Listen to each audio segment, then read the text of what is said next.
Recording is on.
Me van confirmando cuando van acabando.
Listo, doctor.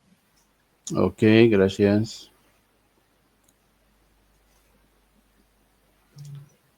¿Cómo estamos con el resto? Listo, doctor, ya está. Muy bien.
¿Cómo estamos?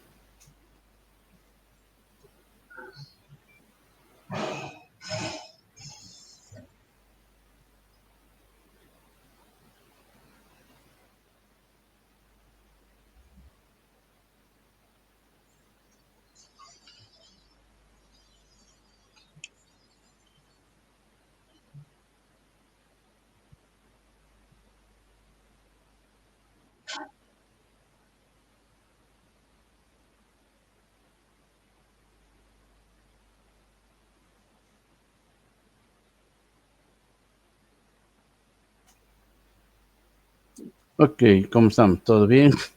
Ya podemos empezar, ¿no?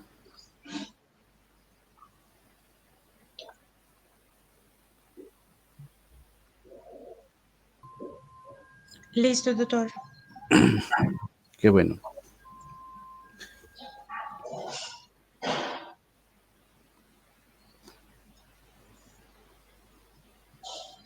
Bien, Entonces, ya hay un buen número en el foro y vamos a empezar nuestro tema, que es el tema número 9.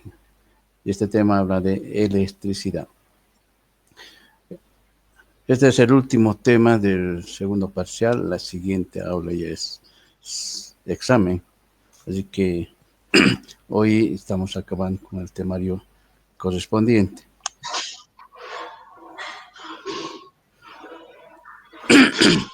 Bien, cuando hablamos de electricidad estamos hablando de aquella condición física que tiene la naturaleza de proporcionarnos energía. Esa energía normalmente lo tenemos instalado en las casas, en los edificios, en las oficinas, en los centros hospitalarios, y es una fuerza que está en movimiento y que normalmente es de gran utilidad en todas las áreas.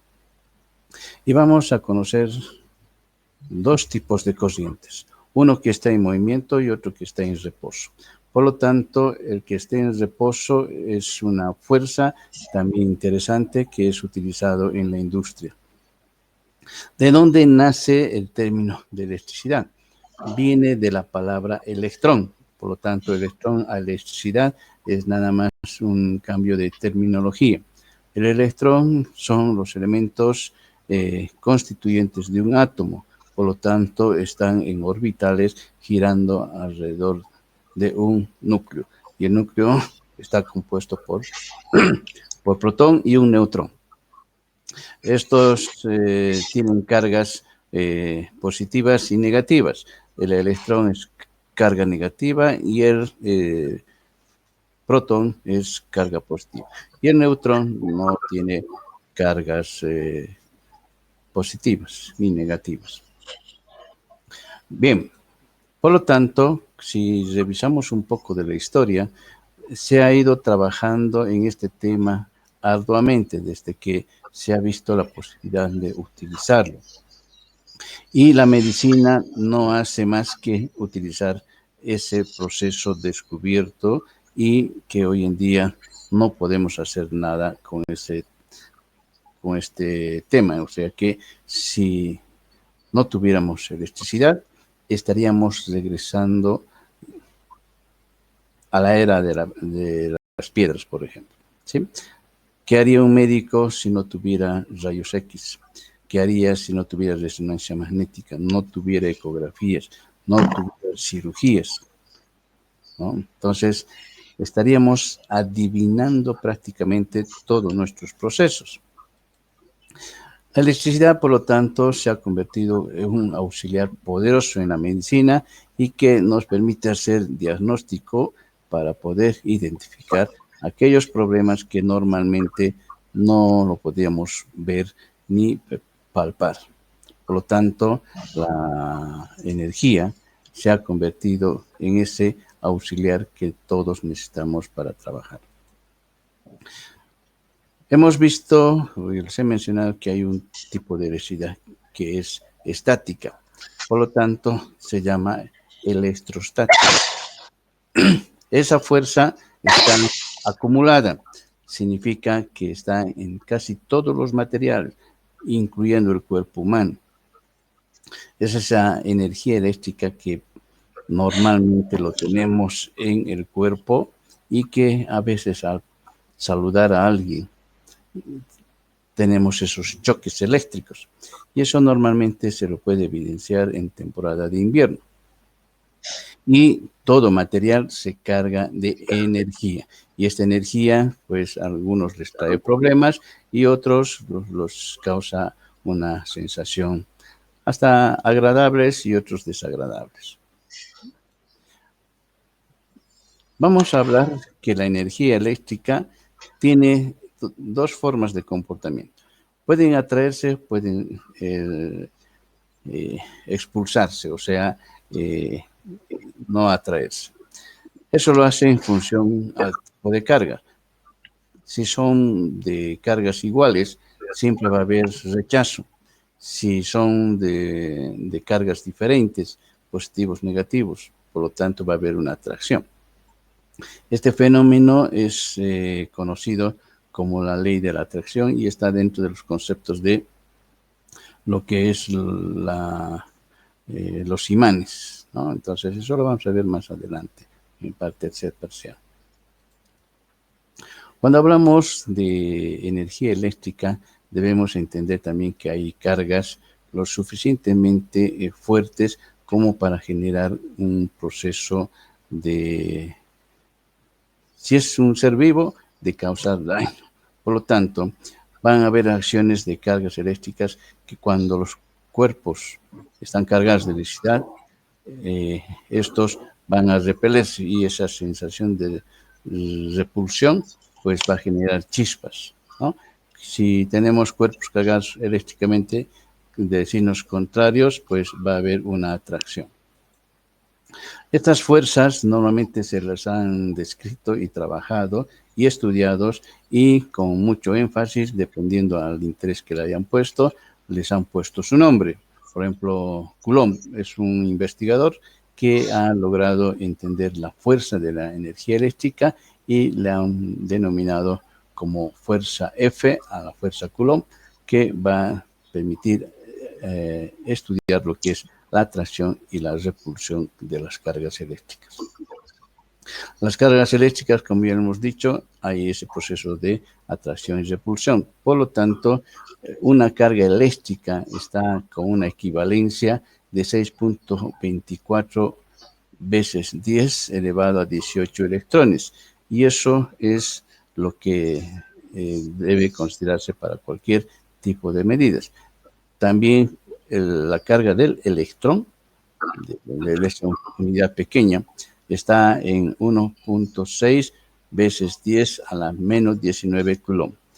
Por lo tanto, esos términos son importantísimos para quienes tengan que trabajar en este ámbito de la energía. Si hablamos de corriente eléctrica, es aquella que está en movimiento. Por lo tanto, necesita una dirección continua. No puede haber doble direccionalidad.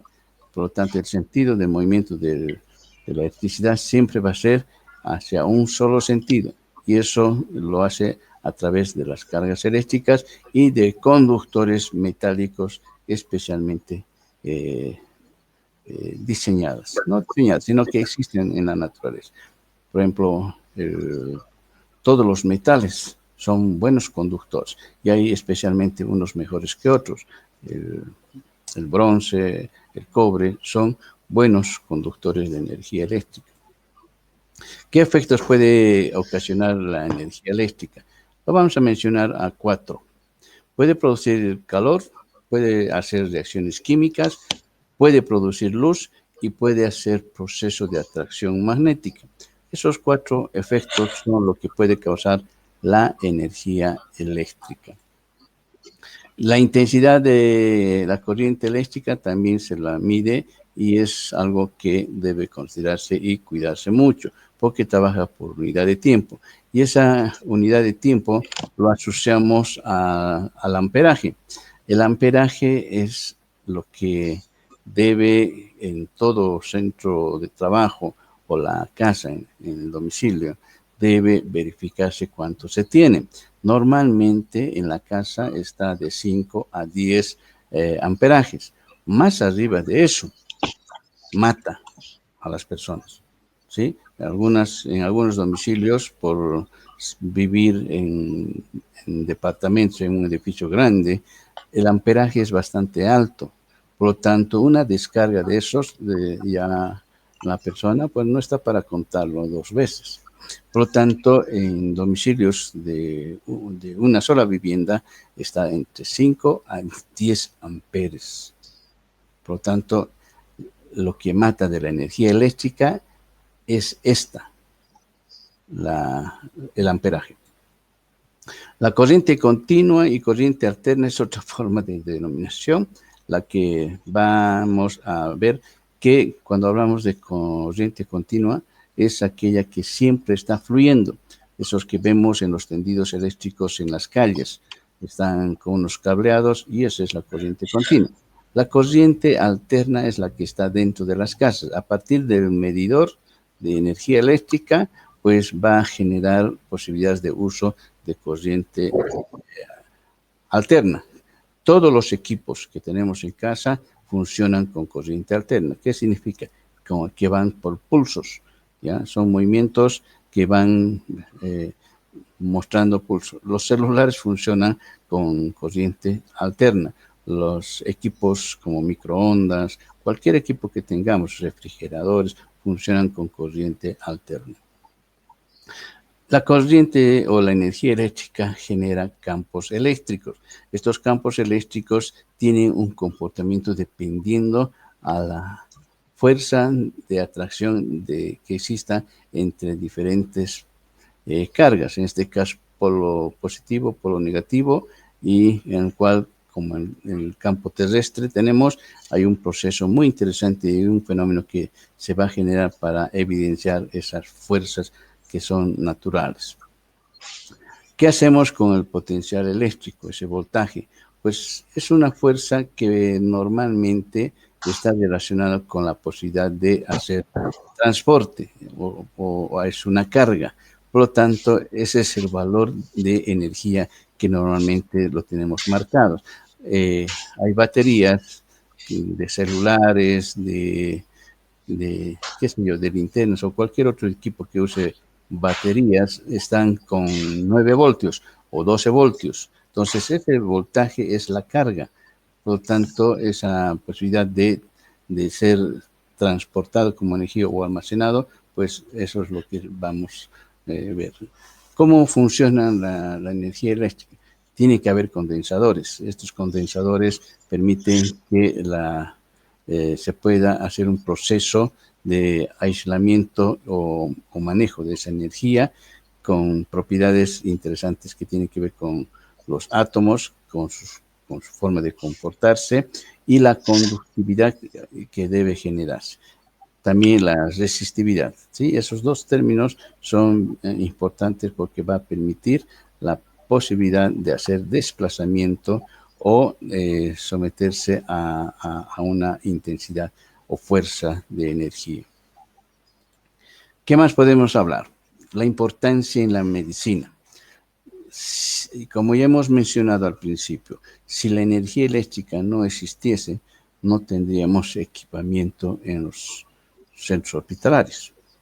¿Ya? No habría para poder hacer ecografías, no podíamos tener rayos X, no podíamos tener para hacer tomografías, cualquier otro tipo de imagenología para poder tener esa visión clara de lo que tenemos que hacer en el campo del ejercicio médico, pues estaríamos adivinando lo que tiene un paciente. Por lo tanto, somos altamente dependientes de la energía eléctrica. La energía eléctrica es vital para poder trabajar dependiendo al tipo de conectividad que tengamos. La mayoría de los equipos hospitalarios también trabajan con corriente alterna y esto es factible porque evita de que tengamos graves accidentes de trabajo. ¿Qué se hace con la corriente? Pues va a haber un proceso de galvanización, que ese es el término correcto que se utiliza, para poder, qué sé yo, hacer electrólisis, por ejemplo, donde se puede hacer un proceso de conductividad iónica para poder ver de qué manera se va migrando ciertos iones que necesitamos analizar. Esto lo hace en el laboratorio y dependiendo del tipo de solicitud médica, si estamos dentro de la especialidad, en este caso, por ejemplo, cardiología o neurología, pues van a poder recurrir a estas técnicas. La electroforesis, por ejemplo, es aquella que va a permitir la separación de moléculas o átomos dependiendo a su peso molecular. Eso va a permitir, por ejemplo, identificar la capacidad de disociación o de separación que va a tener para poder identificar, por ejemplo, características de ciertas moléculas. Con esta técnica, por ejemplo, se hace la prueba de paternidad. Se hace uso de la electroforesis y se va observando el comportamiento de las moléculas de DNA y vamos comparando y tiene que haber una equivalencia del 90% como mínimo para poder decir si son compatibles o no, para decir si son parientes en este caso, ¿no? Entonces, esas son las técnicas que se utilizan para poder aplicarlo con la corriente. La electroosmosis también es otra forma de asociación que se debe hacer para poder ver la capacidad de fluidez que se puede realizar en una membrana. Esos son aspectos técnicos que se hacen en laboratorio. ¿Cómo funciona el hecho de que tengamos electricidad en el cuerpo humano? Muchas veces decimos que el cuerpo humano es libre de energía eléctrica, más el cuerpo es toda energía. No hay ninguna parte del cuerpo humano que no esté cargada de energía eléctrica. ¿Y cómo funciona eso? Con las cargas positivo y negativo. La carga positivo y negativo lo tenemos en la membrana celular, en todas las membranas celulares. Por lo tanto, esas cargas positivo y negativo van a ser producidos por los aniones y cationes que tenemos a través de la membrana plasmática y que pasan por los canales iónicos, ¿ya? La bomba de sodio-potasio, todo eso están implicados en la capacidad de generar carga eléctrica positivo o negativo para hacer el proceso de comunicación o de traslado de información y que normalmente están muy activas en las células nerviosas y musculares. Tiene que haber un proceso de excitación como para que las membranas estén generando siempre esa actividad de positivo o negativo para hacer la conducción eléctrica. Por lo tanto, esto siempre va a estar funcionando y se le da de utilidad de esa forma. ¿Cómo es que funciona la excitabilidad de estas células? Pues todo va a depender mucho de la respuesta eléctrica o el estímulo que se le dé para que esto vaya sucediendo. Por lo tanto, si existen posibilidades de manejar un campo eléctrico de una determinada célula, se puede evidenciar que hay un flujo de intercambio de cationes y aniones en la estructura de la membrana para poder trabajar. Voy a solicitar que apaguen su micrófono, por favor, se escucha hasta en la cocina, algo están preparando, cocinando, parece. ¿Ya estamos?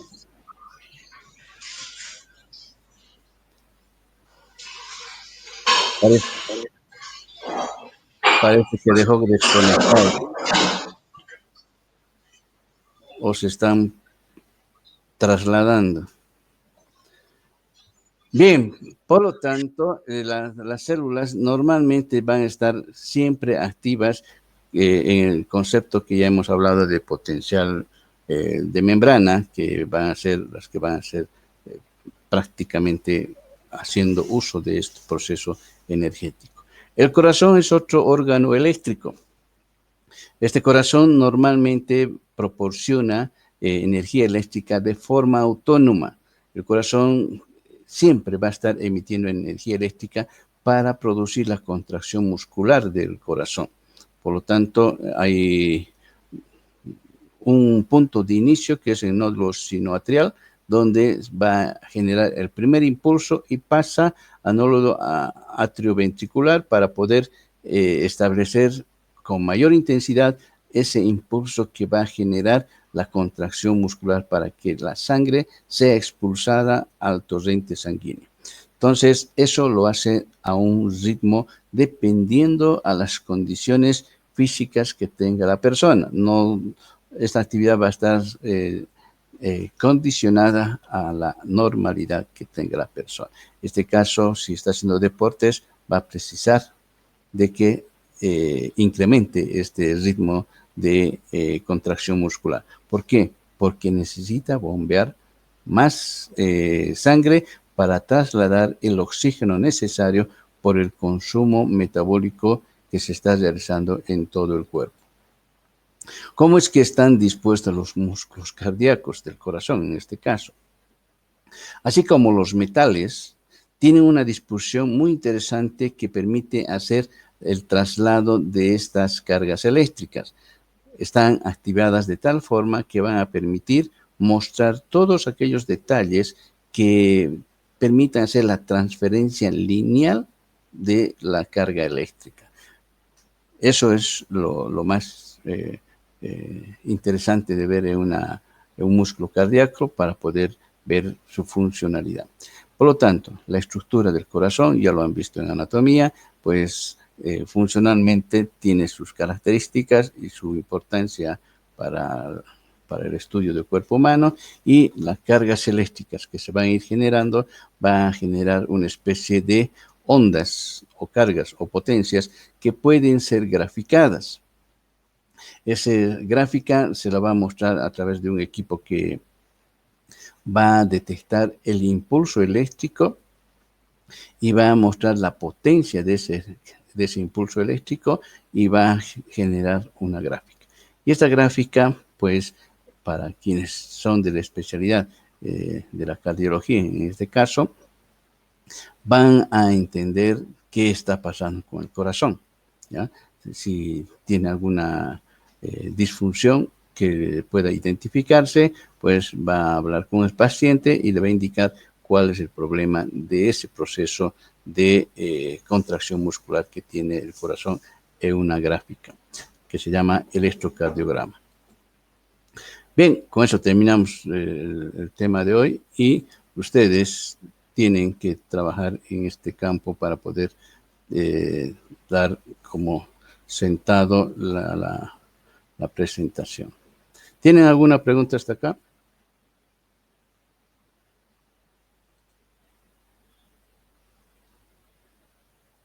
No, doctor.